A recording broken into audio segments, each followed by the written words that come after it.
حضرت سیدنا یوسف بن حسن رحمۃ اللہ علیہ بیان فرماتے ہیں کہ ایک دن میں حضرت ذوالنون مصری رحمۃ اللہ علیہ کے ساتھ ایک تالاب کے کنارے موجود تھا۔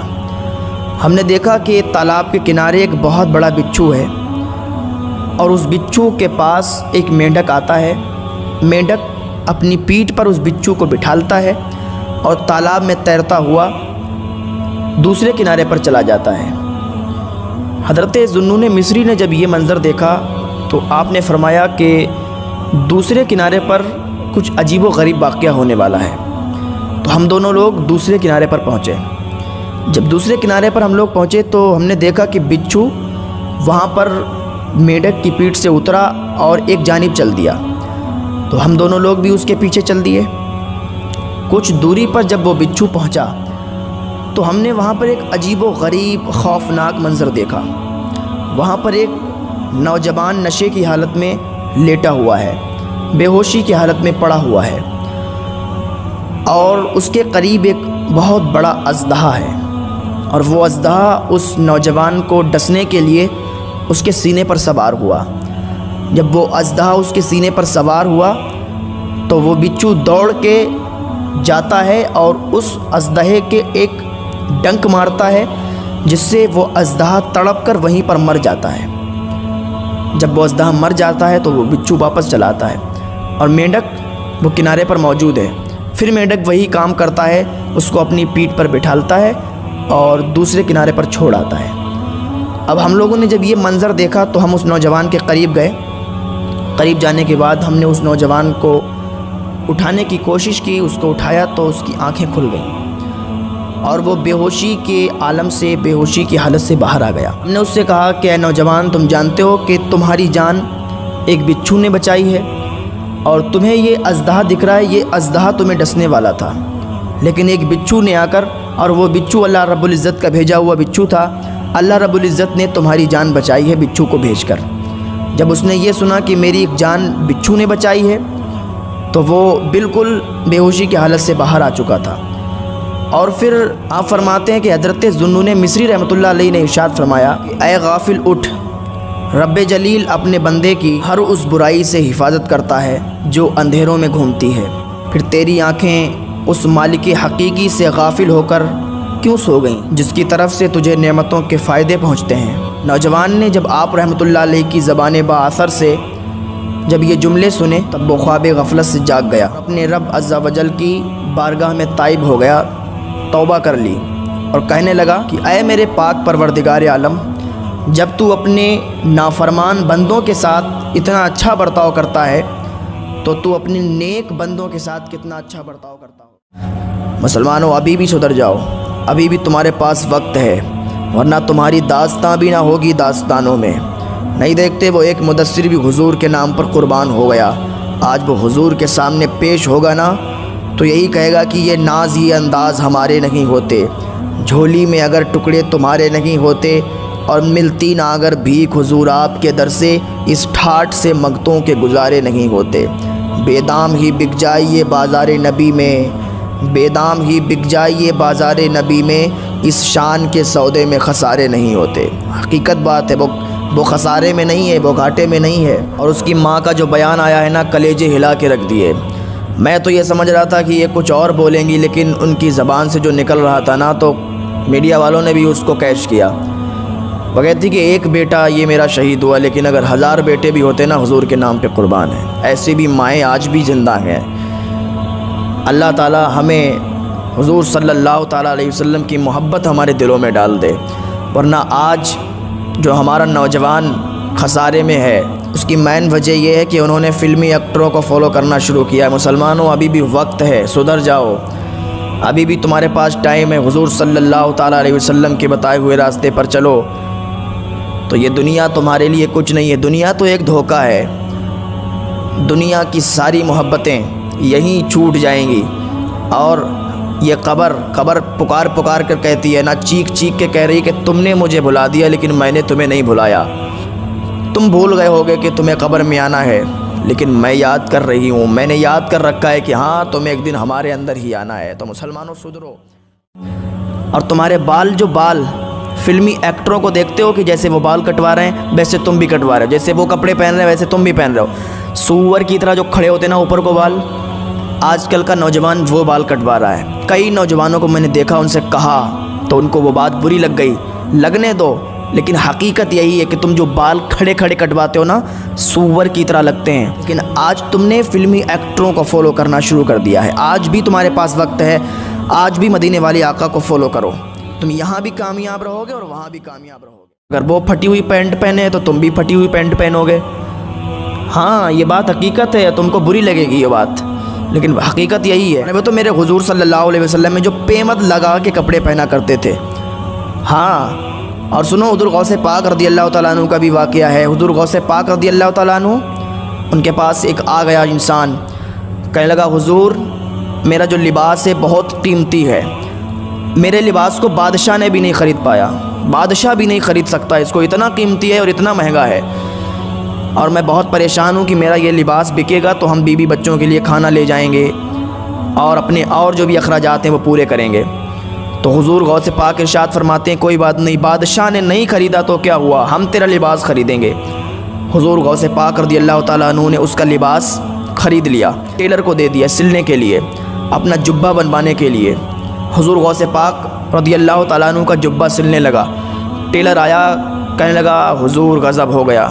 کہا کیا ہو گیا؟ کہا حضور ایک آستین کا کپڑا کم پڑ گیا۔ سنیے گا میری بات غور سے، حضور غوث پاک رضی اللہ تعالیٰ عنہ سے وہ ٹیلر کہنے لگا کہ حضور آستین کا کپڑا کم پڑ گیا ہے، اگر وہ آستین کا کپڑا ہوتا تو یہ جبہ اتنا شاندار لگتا کہ شاہی محل میں اور بادشاہوں نے بھی یہ کپڑا نہیں پہنا ہوگا۔ تو حضور غوث پاک فرمانے لگے جاؤ ٹاٹ کا کپڑا لگاؤ، ٹاٹ لگا دو، اتنی جو دوسری آستین بچی ہے وہ ٹاٹ سل دیا دوسری آستین میں، اور آپ جب پہن کر نکلے تو لوگ کہتے ہیں حضور آپ کا لباس تو بہت اچھا ہے لیکن آپ نے اس میں یہ ٹاٹ کیوں لگوایا ہے؟ تو حضور غوث پاک فرماتے ہیں شاہی لباس اس لیے پہنا ہے کہ میں شاہی لباس پہن کر بادشاہوں کا تکبر توڑتا ہوں اور یہ اس میں ٹاٹ لگوا کر اپنے نفس کو مارتا ہوں۔ تو ان لوگوں کو فالو کرو، حضور غوث پاک کو فالو کرو، رسول اللہ صلی اللہ علیہ وسلم کو فالو کرو، اپنے بزرگان دین کو فالو کرو، نہ کہ ایکٹروں کو فالو کرو۔ ایکٹروں کو فالو کرنا نہیں چاہیے، اور تم ایکٹروں کو فالو کرتے ہو، اگر وہ پھٹی ہوئی پینٹ پہنے تو تم بھی پھٹی ہوئی پینٹ پہنو گے۔ ہاں یہ بات حقیقت ہے، تم کو بری لگے گی یہ بات، لیکن حقیقت یہی ہے۔ اگر آج بھی تم نے حضور کا دین اپنایا ہوتا تو آج بھی تم اتنے پریشان نظر نہیں آتے۔ ابھی بھی تمہارے پاس وقت ہے، ابھی بھی آ جاؤ اور حضور صلی اللہ علیہ وسلم کی سنتوں پر عمل کر لو تو تم یہاں بھی کامیاب رہو گے اور وہاں بھی کامیاب رہو گے۔ حضرت سیدنا عکرمہ رضی اللہ تعالیٰ عنہ بیان فرماتے ہیں کہ ایک ملک کا بادشاہ بڑا ظالم تھا، بہت کنجوس تھا۔ اس نے اپنے ملک میں اعلان کیا کہ جو بھی کسی غریب انسان، کسی مسکین انسان کو صدقہ کرے گا یا اس کی مدد کرے گا تو اس کے دونوں ہاتھ کاٹ دیے جائیں گے۔ جب لوگوں نے یہ بات سنی کہ دونوں ہاتھ کاٹ دیے جائیں گے اگر کسی کو صدقہ دیا یا کسی غریب کی مدد کی، تو ایک سنسنی سی مچ گئی، لوگ پریشان ہو گئے کہ یہ کیسا اعلان ہو گیا کہ اگر ہم کسی کی مدد کرتے ہیں تو ہمارے دونوں ہاتھ کاٹ دیے جائیں گے۔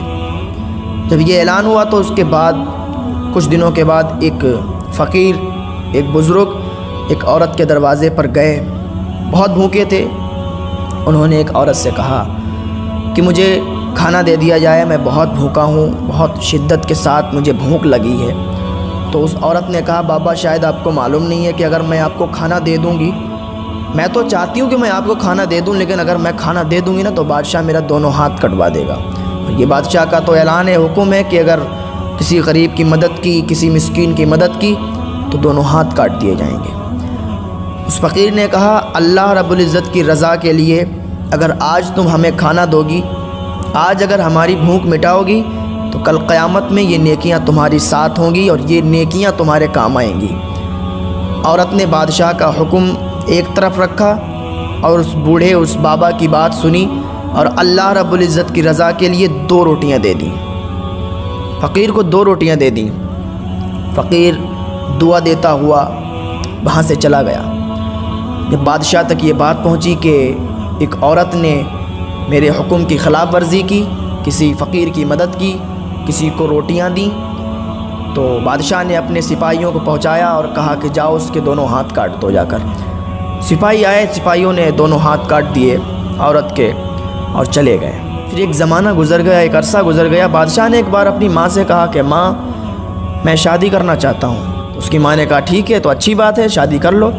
لیکن اس نے کہا کہ ماں میں ایسی لڑکی سے شادی کرنا چاہتا ہوں جو حسین و جمیل ہو اور ایسی خوبصورت ہو کہ ہمارے پورے ملک میں اس جیسی کوئی حسین و جمیل لڑکی نہ ہو۔ تو اس کی ماں نے کہا ہاں ایک لڑکی ہے میری نگاہوں میں اور میں اس کو جانتی ہوں، اتنی حسین ہے، اتنی خوبصورت ہے کہ پورے ملک میں اتنی حسین و جمیل کوئی لڑکی نہیں ہے۔ اگر تم اس سے شادی کر لو گے تو بہت ہی اچھی بات ہے، لیکن اس کے اندر ایک عیب ہے۔ بادشاہ نے کہا کیا عیب ہے؟ تو اس کی ماں بولی کہ بیٹا اس کے اندر عیب یہ ہے کہ اس کے دونوں ہاتھ کٹے ہوئے ہیں۔ کہا اس کے دونوں ہاتھ کٹے ہوئے ہیں۔ تو بادشاہ نے حکم دیا سپاہیوں کو کہ جاؤ اس لڑکی کو ہمارے دربار میں پیش کرو لا کر۔ تو سپاہی گئے اور اس لڑکی کو بلا کر لائے، دربار میں پیش کیا۔ بادشاہ نے اس لڑکی سے معلوم کیا کیا تم مجھ سے شادی کرنا چاہتی ہو؟ لڑکی نے کہا مجھے کوئی اعتراض نہیں ہے، میں تو شادی کر لوں گی۔ تو بادشاہ نے دھوم دھام سے شادی کی اور بہت ہی اچھی زندگی گزارنے لگے، بہت ہی اچھی طریقے سے یہ میاں بیوی رہنے لگے۔ لیکن اس کی جو اور بیویاں تھیں بادشاہ کی، یہ بڑی ظالم تھیں۔ اب جب یہ اتنی حسین و جمیل، اتنی خوبصورت بادشاہ نے شادی کی اس کے ساتھ اور اتنی خوبصورت وہ لڑکی، تو ان کو اور حسد ہو گیا اور جلن ہو گئی اور یہ اس کو بدنام کرنے میں لگ گئیں۔ لیکن موقع نہیں ملتا تھا کہ بدنام کب کریں۔ ایک مرتبہ بادشاہ لمبے سفر پر نکلا ہوا تھا دشمنوں سے جنگ کرنے کے لیے، تو اس کو وہاں کچھ ٹائم لگ گیا دشمنوں سے لڑتے ہوئے۔ ادھر ان کی جو دوسری بیویاں تھیں ان کو موقع مل گیا، ان کو وقت مل گیا، اور اس سے اچھا موقع ان کے لیے اور کوئی نہیں تھا۔ انہوں نے بادشاہ کو خط لکھا، جتنی بیویاں تھیں سب نے صلاح مشورہ کر کے بادشاہ کو خط لکھا کہ تم وہاں سفر پر ہو اور تمہاری جو بیوی نئی دلہن ہے اس نے بڑے عجیب کارنامے کیے ہیں، اس کا سنبندھ کسی دوسرے غیر مرد کے ساتھ ہے، تمہارے نام کو ڈبو رہی ہے، تم بادشاہ ہو اور یہ تمہاری بیوی ہے، اگر کوئی سنے گا یہ کارنامے اس کے تو بہت ہی بے عزتی ہوگی تمہاری، اور تمہاری غیر موجودگی میں اس کا بچہ بھی ہوا ہے، اس کے بچے کی پیدائش ہوئی ہے۔ بادشاہ کو بڑا غصہ آیا۔ بادشاہ نے اپنے خادموں کے ہاتھ پیغام بھجوایا اور ماں سے کہا کہ ماں اس کو ہمارے ملک سے باہر نکال دیا جائے، اس کے بچے کے ساتھ، اس کے بچے کو اس کے گلے میں باندھ دیا جائے، کیونکہ اس کے ہاتھ تو تھے ہی نہیں، بادشاہ نے پہلے کٹوا دیے تھے، کہا اس کو ہمارے ملک سے باہر نکال دیا جائے۔ تو اس کی ماں نے ایسا ہی کیا، اس کے گلے میں اس کا بچہ باندھ دیا اور اسے دور ملک کے باہر نکال دیا گیا۔ جب اس کو باہر نکالا گیا تو اسے نہ تو راستہ معلوم تھا، نہ تو اس کا مقام معلوم تھا کہ کہاں جانا ہے کہاں نہیں۔ جنگلوں میں جا کر راستہ بھٹک گئی، پیاس کی شدت بڑھی، پیاس تیزی کے ساتھ اسے لگی، تو اسے دور ایک نہر دکھائی دی۔ جب دور ایک نہر دکھائی دی تو وہ اس نہر کے قریب گئی۔ جانے کے بعد اس نے سوچا کہ یہاں پانی پی لیتے ہیں۔ جب وہ پانی پینے کے لیے نیچے جھکی تو اس کا بچہ نہر میں گر گیا۔ جب نہر میں اس کا بچہ گرا تو وہ تیزی کے ساتھ رونے لگی، چیخنے لگی، چلانے لگی۔ اتنے میں دیکھا کہ دو نوجوان بڑے حسین و جمیل، بڑے خوبصورت اس کے پاس آئے اور آ کر کہنے لگے اے عورت کیوں رو رہی ہے؟ تو وہ کہتی ہے کہ ابھی میں پانی پینے کے لیے نہر میں جھکی، کیونکہ میرے ہاتھ نہیں ہے، میں جھکی تو میرا بچہ نہر میں گر گیا اور ڈوب گیا۔ تو وہ دو نوجوان جو تھے بڑے خوبصورت، بڑے حسین و جمیل، انہوں نے کہا کیا تو چاہتی ہے کہ تیرا بچہ زندہ تجھے سلامتی کے ساتھ مل جائے؟